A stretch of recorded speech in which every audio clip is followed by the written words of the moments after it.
Hey, did I ever tell you the story of the time my husband left me 8 weeks pregnant, stranded at LAX? It's been 18 years and I haven't seen him since. Are you ready for a story time? Okay, so let's set the scene. The year is 2005. The setting is Las Vegas, Nevada. That's where I grew up and graduated high school from, okay? I had just graduated. My friends and I were all working, okay? The year of the scene emo, all right? We're talking Panic at the Disco, Fall Out Boy, Coheed, like scene kids were it, all right? We had our sidekicks and our side parts and we were banging. I'll try to find some photos to insert here for you, okay? I couldn't tell you if it was midweek or weekend, but I was tucked in bed already, okay? Asleep, done for the night. My roommate, another friend come in and they're like, hey, there's a scene emo concert going on, like we gotta go to it. And I'm like, no, I'm sleeping, I'm in bed. I've always been early to bed, early to rise. It was past my bedtime. They convinced me, all right? They pull me out of bed. I don't even get ready. Hair's not done. I doubt I had a side part, okay? My eyeballs, there was not black eyeliner to be found anywhere. My eyeballs are free balling it, okay? And if you knew the scene, eyeliner was a must, okay? There was not a drop of eyeliner in sight. I'm just roll out of bed and go, okay? So your girl ain't even looking cute, all right? We show up to this, it's like a Christian coffee house venue, which I thought was really cute because obviously you're in Vegas, and so like Christianity wasn't a big thing then. In Vegas, there's like two churches in all of Las Vegas. But this, you know, it was neat that you had this little Christian coffee house venue that threw these like scene emo, screamo shows for all these little emo Christian kids. It was fun. And everyone went. It wasn't just Christian kids. Anyways, I roll out of bed. I don't remember anything about the show. But afterwards, one of my friends knew like the owners because they were probably these 30-something people, super fun, whatever. So we hung around. I catch the eye of this little scene emo kid. Okay, and I'm not even interested, all right? And again, not made up, like I don't even know why I'm here. I don't want to be here. I'm tired. I'm not looking for a show. I'm not looking for a boy. I'm just looking for sleep, okay? And this little scene emo kid catches my eye and we start talking and flirting and whatever, and we actually end up hitting it off.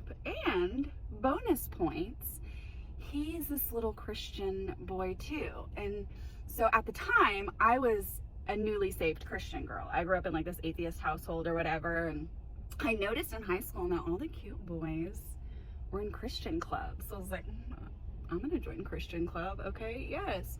And I did. And oops, I accidentally gave my life to Jesus in the process. So jump back to the Rockin' Java, which was the coffee house venue. And this cute little boy, I learned that he's Christian. And I'm like, oh, okay. You're like seeing an emo. I'm gonna check. You love Jesus. Check, check. Like, all right. Like maybe we can chitty chat. Okay. Long story short, we start talking. We start dating. We do everything right. Like we can't even hold hands. Okay. And so because of this, we're like, well, why don't we just fast track and get married so that we can do things right in the sight of the Lord, but also do what we want to do. So I don't even remember. I mean, okay, let's think. I graduated in June of 2005.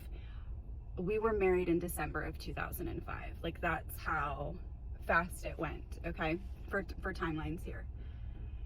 So we get married, and anything that you've seen in the movies about like Las Vegas, chapel, Elvis marrying you in a chapel elopement, that is what we did. I don't remember if Elvis married us or not, because admittedly, the thing to do back then for bored kids was to go get married by Elvis in a little chapel, and then you could just really quick get it annulled, and it never happened. So like some of my college friends, I never did, but some of my college friends, I can't tell you how many weddings I went to where these drunk college kids go get married by Elvis, and it's like, woo! And okay, like, sorry, it's just what happened. We did it.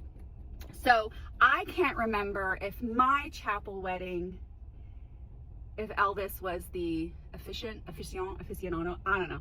If I was married by Elvis or not, I couldn't tell you. But everything else was the little Vegas I'm pretty sure I got married in the Little White Chapel. If it's still there, you can Google it. Little White Chapel in Las Vegas. Okay.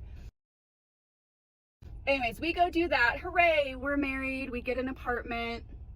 We are living happily ever after. At the time, I actually had a really good job at the Sprint Yellow Pages. Shout out if you remember the Yellow Pages. But I'm talking like 401k, I don't know, all those things that you're supposed to have that you have no idea what it is at 18 years old. I was making good money. He was a car salesman, which should have been my first red flag, okay? And I'm pretty sure he also worked at the Rockin' Java. So the people who own the Rockin' Java also own like a couple car lots, and so I think he sold cars for them, if I remember right. At some point, he wrecked one of their vehicles while farting around with it, like, I don't know, test driving it or something. So he not only got fired from car salesman, he also got fired from the Rockin' Java. So for a while he was out of work. Like, I think maybe he worked at Starbucks for a bit or whatever, but I was the breadwinner. Okay, then at some point, I decide to stupidly quit my job at the Yellow Pages because I met this lady at church. I meet this lady at church. I'm still working at the Sprint Yellow Pages at the time. Meet this lady in like the overflow coffee area. Like, she's sitting, we get to chitty chatting. I learned that she has a little girl and she's looking for a nanny. We just hit it off, and she's like, hey, would you want to like meet my daughter and be my nanny? And I had never done it before at this time, but I'm like, sure, absolutely. She's willing to give me grace. She just loves me. Again, we hit it off. She's probably late 30s, early 40s, the sweet old lady, not old, the sweet middle-aged woman. Okay, so we hit it off. Well, she tells me that like her house is under construction or something, and so we have to meet at a hotel. This is really, I promise this is important to the story, okay? So I meet at this hotel. We'll come to find out that her husband works for the people who founded Vegas, you know, not like founded, but what Vegas is built on. If you don't know your history,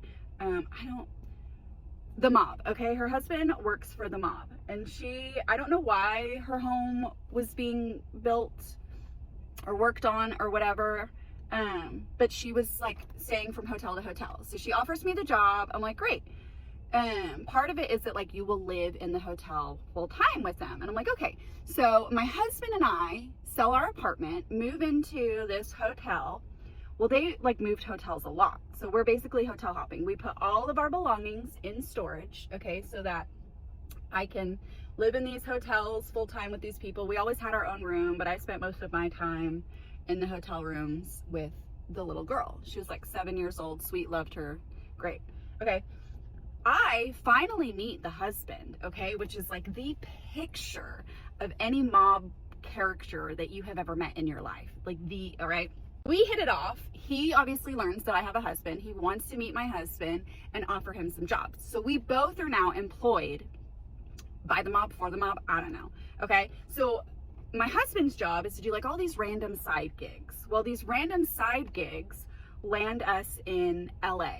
Okay, well, then eventually the whole family moves to LA. So then we're both living in LA.